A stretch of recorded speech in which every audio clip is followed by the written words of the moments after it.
Hello dear students. पिछले video में आपने देखा था classification of bricks based on its field practices, mechanical properties, IS codes and their uses. यहाँ पर हम देखेंगे उसके अगला क्लासिफिकेशन जो कि बेस्ड है फिनिश के ऊपर, उसकी बर्निंग के ऊपर, उसके शेप्स के ऊपर या कोई स्पेशल यूसेज अगर उसका है तो उसके ऊपर। Let us see these one by one. तो पहला जो क्लासिफिकेशन है that is based on finish. अगर हम कहें तो यहाँ पे दो तरह के ब्रिक्स अवेलेबल है हमारे पास। एक सैंड फिनिश की ब्रिक है और एक रस्टिक टाइप की ब्रिक है। तो सैंड फिनिश में हम ब्रिक के मोल्ड के ऊपर सैंड थोड़ा सा बिखेर देते हैं तो उसका सरफेस जो है थोड़ा सा सैंड दिखने लगता है, उसमें हमको सैंड फिनिश कहलाएगा। अगर उसमें आपको कोई ज्यादा कुछ टेक्सचर्ड फिनिश चाहिए उसमें, तो आप उसको दोस्त विल बी वेयरिंग पैटर्न्स को यूज कर लीजिए, तो सरफेस में उसके आपको टेक्सचर दिखेगा and that is known as rustic finish. अगर हम अगला क्लासिफिकेशन देखें जो कि है उनकी मैन्युफैक्चरिंग के बेसिस पर, तो किस तरह से बनाया जा रहा है, तो आप देखेंगे एक है इसमें मेजर हैंडमेड एंड दूसरा है मशीन मेड। हैंडमेड जो होता है वो हैंड मोल्डेड होते हैं, हाथ से बनाए जाते हैं। और अगर हम मशीन मेड की बात करें तो उसमें मैकेनिकल अरेंजमेंट होता है ब्रिक्स को बनाने के लिए। जैसे समटाइम्स जो वायर कट ब्रिक्स जो होती हैं वो एक कॉलम पूरा का पूरा मशीन से बाहर के निकल के आता है और ब्रिक के साइज का, और उसमें जो है वायर से कटिंग कर देते हैं और आपको जैसे कि हम केक में करते हैं तो हमको ब्रिक की साइजेस मिल जाता है। ऐसे ही अगर हम प्रेस ब्रिक्स आती हैं, प्रेस ब्रिक्स वो होती है कि जिनका थोड़ा स्टिफ क्ले होता है और उस स्टिफ क्ले को हम सेमी प्लास्टिक रहता है, सेमी ड्राई रहता है, उसको मोल्ड में डालते हैं और डाल के दबा देते हैं तो वो उस मोल्ड का शेप लेता है और फिर उसको हम निकाल लेते हैं बाहर। तो यहाँ पर क्या होता है कि थोड़ा सा फास्टर वर्क हो जाता है। नेक्स्ट क्लासिफिकेशन होता है on the basis of burning, कि किस तरह की ब्रिक बर्न है। तो उसको हम क्लासिफाई करके हमने तीन तरह के ब्रिक्स में डिवाइड किया है। पहला है पेल ब्रिक, दूसरा है बॉडी एंड तीसरा है आर्च। जो हम पेल ब्रिक्स की बात करते हैं तो पेल ब्रिक्स वो होती हैं जहां पर भी बर्निंग हो रही है, हीटिंग हो रही है, उससे काफी दूरी पर है, आउटस्कर्ट्स पर है। तो क्लिन के बाहर की तरफ जो ब्रिक्स होती है वो पेल ब्रिक्स होती हैं, जो कि कई बार अंडर बर्न रहती है। जो बॉडी ब्रिक्स होती हैं वो जो है सेंट्रल पोर्शन में अवेलेबल होती है क्लिन में, जहां उसका प्रॉपर हीटिंग होती है तो वो अच्छी तरह से पक जाती है, जितने रिक्वायर्ड है उतना उसमें हीटिंग होता है एंड क्लेविंग होता है।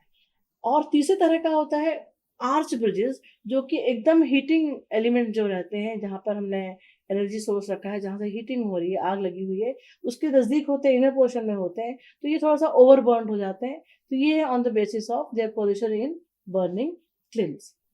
नेक्स्ट क्लासिफिकेशन है on the basis of types of, किस तरह का है उसका बॉडी, क्या वो सॉलिड है। सॉलिड का मतलब हुआ कि उसमें हम 25% से ज्यादा कोई होल्स परमिट नहीं करते हैं। तो जैसे मान लीजिए फ्रॉग है, फ्रॉग भी एक तरह का उसमें सरफेस में चेंज है, तो 20% जो एरिया होता है, जो वॉल्यूम होता है, वो 20% of volume he occupied by the frog of the brick. तो ये इस तरह की ब्रिक कहलाती है सॉलिड, क्योंकि उसमें केवल एक फ्रॉग होता है। कुछ होती है परफोरेटेड ब्रिक्स। इसमें क्या होता है, बारीक बारीक होल्स रहते हैं और वो होल्स जो है एयर को और वाटर के आने के लिए पॉसिबिलिटी बनाते हैं पास होने के लिए। और ये 25% से थोड़ा सा एक्सीड, 25% ऑफ ब्रिक वॉल्यूम थोड़ा बहुत एक्सीड भी हो जाता है। तो ऐसे ब्रिक्स को हम कहते हैं परफोरेटेड। नेक्स्ट कैटेगरी आती है जिसमें जो आती है हॉलो ब्रिक्स।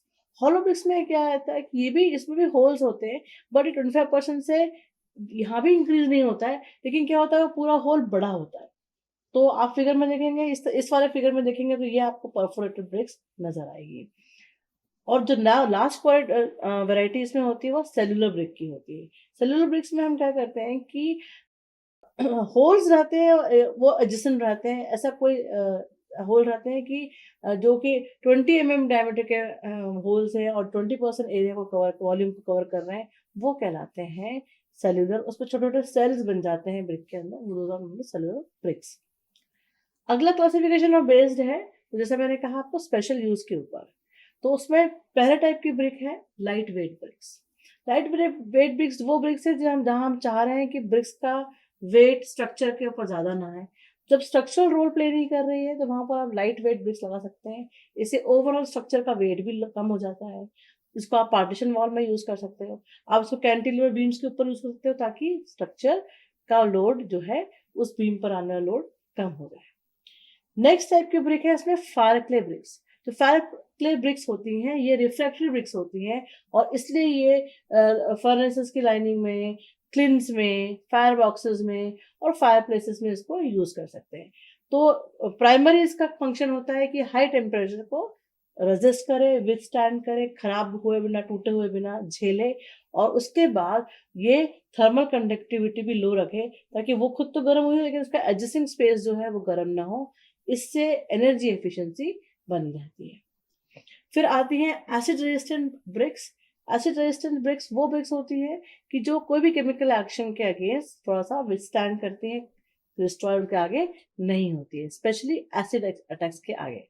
देख लीजिए अगर कोई हो गया कि मटेरियल्स की जिसमें क्ले और शेल है, या फिर मान लीजिए उसमें है लो आयरन या लो आयरन कंटेंट, लो लाइम कंटेंट है, तो वो जो है कोरोसिव एटमॉस्फेयर में अच्छे से फेस कर सकती है। तो मोस्ट जो फार्मास्यूटिकल इंडस्ट्रीज हैं वहाँ पे जो भी मेडिसिन बन रही है वहाँ पे एसिडिक एटमॉस्फेयर होता है, तो वहाँ के लिए वो केमिकल प्रोसेसिंग में अच्छी सिद्ध होती है। Next type of brick is silicon carbide brick. अब सिलिकॉन कार्बाइड ब्रिक ये भी एक तरह से थर्मल इक्विपमेंट्स के अंदर लगाने के लिए है। ये भी हाई टेम्परेचर को रेजिस्ट करती है और कई बार इसकी ब्रिक्स बनाने के साथ में अलग अलग प्लेट या रिंग्स का फॉर्म भी दिया जाता है सिलिकॉन कार्बाइड को, जो कि फर्दर जो है उसके शेप को मैच करते हुए थर्मल कंडक्टिविटी को रिड्यूस करती है और उसको थर्मल टेम्परेचर जो हाई टेम्परेचर को बेयर करने की करके इसको बेयर डिस्ट्रॉय हुए अपना रोल प्ले करती हैं। फिर आता है फोरस्टाइट ब्रिक्स आती है। ये भी रिफ्रैक्टरी ब्रिक्स होती हैं जो पर्टिकुलरली फर्नेंस में लगती है, जहां पर नॉन फेरस और मेटल की मोल्टिंग वाला अगर फर्नेंस है वहां पर इनको लगाया जाता है और ये जो है सीमेंट रिफैक्ट्रीज में लगाया जाता है। ये खूब अच्छी थर्मल टेम्परेचर रेजिस्टेंट होता है और कोरोजन रेजिस्टेंस होता है और ये इसलिए उस स्ट्रक्चर को अच्छी स्टेबिलिटी देती है, इसलिए हम उनको वहां पर यूज करते हैं। इनमें कोरोजन भी नहीं पाया जाता है। अब देखें हम कुछ स्पेशल यूजेस जो उसकी शेप पर बेस्ड है।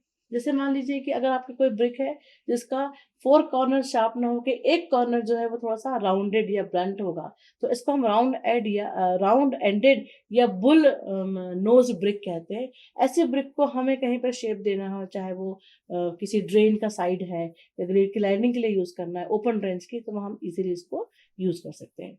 कुछ ब्रिक्स होती है जिसमें कैंट होता है, मतलब वो कट होती है, शॉफर्ड होती है। तो ऐसे इसमें दो तरह की ब्रिक्स आती हैं, एक सिंगल साइड और एक बोथ साइडेड। अब इनको हम कहाँ यूज करें? तो सिंगल साइडेड है ब्रिक है उसको हम यूज कर सकते हैं कि ये डोर्स और विंडोज में जैम्स में यूज कर सकते हैं। तो जैम लगाने के साथ साथ हम इसके साथ फिट उसको कर देंगे तो प्रॉपर इसकी पकड़ बन जाएगी। और अगर मान लीजिए डबल कैन ब्रिक्स है उसको आप यूटिलाइज कर सकते हो। अगर कोई पिलर बना रहे हो या सरफेस पे कॉर्नर पे कोई शेप देना चाहते हो, तो आप उसको ऑक्टागोनल शेप देना चाहते हो जैसे कि, तो आप वहां पर यूटिलाइज कर सकते हैं। फिर आता है कॉर्निस ब्रिक। कॉर्निस क्या होता है? किसी भी वॉल और उसका टॉप मोस्ट पोर्शन और वॉल का वर्टिकल पोर्शन के बीच में आप देखेंगे ये जो पोर्शन है, ये जो कंस्ट्रक्शन है, कहलाता है कॉर्निस, जो कि आपको पुराने समय में याद होगा महलों में बहुत दिखते थे। तो ये कॉर्निस को का शेप अगर देना है तो आपको इस कॉर्निस की शेप की ब्रिक यूज करेंगे और उसको बोलते हैं हम कंपास ब्रिक कहते हैं। और ये ब्रिक जो है ये आपको प्रॉपर जो है कॉर्निस का शेप देती है। तो आर्किटेक्चरल पॉइंट ऑफ व्यू से ये बहुत अच्छी होती है, सुंदर दिखती है। कई बार हम कंपास ब्रिक को भी यूज करते हैं। कंपास ब्रिक का जो डायमेंशन है परफेक्टली स्क्वायर नहीं होता है, एक तरह से टेपरिंग होता है और उसका सूटेबल इसको यूज किया जाता है। अब परफोरेटेड ब्रिक्स जो है, परफोरेटेड ब्रिक्स हमने बताया आपको कि ये बर्न ब्रिक है, वो ये साउंड प्रूफ नहीं होती क्योंकि इसमें होल्स हैं। तो होल्स होने के कारण आपकी साउंड जो है एक एंड से दूसरे एंड में चली जाएगी। पर हम जहाँ आप चाहते हो कि अंदर बाहर एयर सर्कुलेशन वेंटिलेशन बना रहे, वहां इस पर यूज करोगे। हॉलो ब्रिक्स वो हम ऑलरेडी देख चुके हैं पहले। और अब आता है लास्ट जो टाइप आता है वो पैरापेट टाइप की ब्रिक्स होती है। पैरापेट पे यूज होने वाली कोपिंग ब्रिक्स होती है। कोपिंग ब्रिक्स कौन सी होती है? जिनका ऑलरेडी शेप जो है इस तरह से रहता है कि आप पैरापेट वॉल को जब प्लेस करेंगे तो ऐसा हर जैसा शेप होने के कारण जो भी वाटर होगा वो स्लाइड होके दोनों तरफ से बह जाएगा और आपका वाटर या मॉइस्चर की एंट्री आपकी पैरापेट वॉल में नहीं होगी। तो ये आपको रेन वाटर से सेव करता है। समटाइम्स वो स्पेशल शेप का बना देते हैं, जैसे स्प्लिट ब्रिक्स बन जाती हैं। और स्प्लिट ब्रिक्स क्या करती हैं कि जब आपको प्लिंथ लेवल पर जब डोर्स विंडोज लगा रहे हैं, विंडोज के जैम लगा रहे हैं, तो वहां पर आपको प्रॉपर फिटिंग देने के लिए आप इस तरह की ब्रिक्स का इस्तेमाल कर सकते हैं। तो इसके अलावा ब्रिक को अगर हम लेंथ वाइज कट करते हैं, तो लेंथ वाइज हाफ कर लेते हैं, तो वो कहलाती है क्वीन क्लोजर। जब हम बॉन्ड्स ऑफ ब्रिक्स मेसनरी जब बनाते हैं, तब हम अलग अलग बॉन्ड्स बनाते हैं, उन बॉन्ड्स में यूज होते हैं। और अगर मान लीजिए हाफ स्ट्रेचर और हाफ हेड रख को कट करेंगे, और जो आपको रिसीव ब्रिक होगी, वो ब्रिक कहलाएगी किंग क्लोजर। अगेन इसका यूज भी वॉल बनाते समय अलग अलग variation, vertical angle, vertical breakage का वेरिएशन मेंटेन करने के लिए हम उसको यूज कर सकते हैं।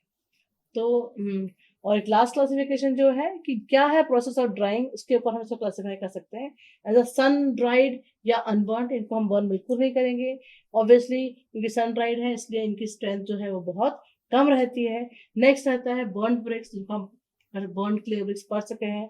ओवर बर्न ब्रिक्स ब्रिक्स जो ज्यादा वो हो गए हैं, ब्रिक बर्न हो गई है, केवल स्ट्रेंथ ही इंप्रूव है, बाकी प्रॉपर्टीज नहीं है। और कॉम्प्रेस्ड एंड क्योर्ड ब्रिक्स, जिसमें आप ब्रिक को क्ले या सीमेंट और लाइम के साथ मिला के उसको बनाते हैं, उसको कॉम्प्रेस करके मोल्ड में डालते हैं, निकाल देते हैं।